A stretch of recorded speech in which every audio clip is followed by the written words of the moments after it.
Birmanie, voici les projintes. Des centaines de partisans de l'armée ont manifesté ce jeudi, parfois munis de bouts de tuyaux, de couteaux ou de lance-pierres. Ils se sont confrontés aux opposants du coup d'État. Bonjour Carole Izou.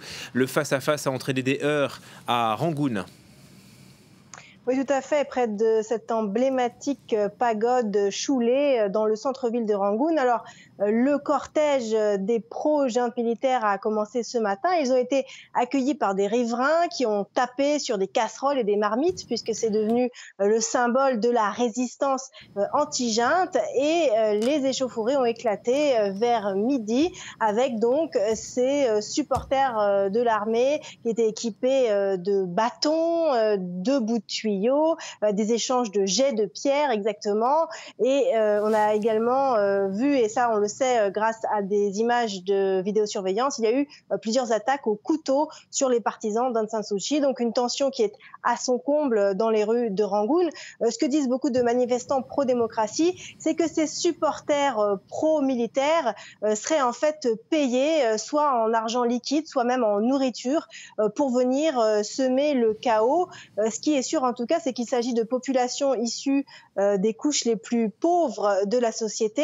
Et cela entre finalement dans cette guerre de l'information que mènent les généraux depuis le début du coup d'État, où ils essayent de se présenter, eux, comme les défenseurs de la démocratie et de l'égalité au Myanmar, alors que les manifestants seraient une minorité privilégiée de fauteurs de troubles qui veulent paralyser l'économie du pays parce qu'eux peuvent se le permettre.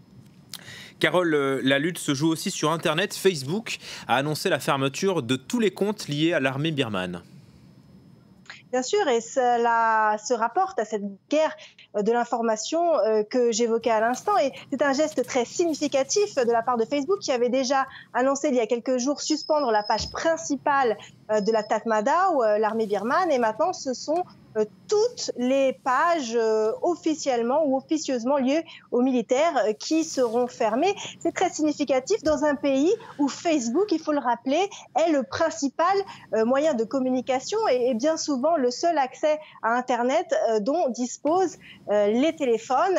Cette nouvelle a été très bien accueillie par la jeunesse birmane, cette fameuse génération Z, qui interprète cela comme un soutien de Facebook au mouvement pro-démocratie birman, un soutien inespéré face à l'absence de réelle réaction de la part des États de la communauté internationale.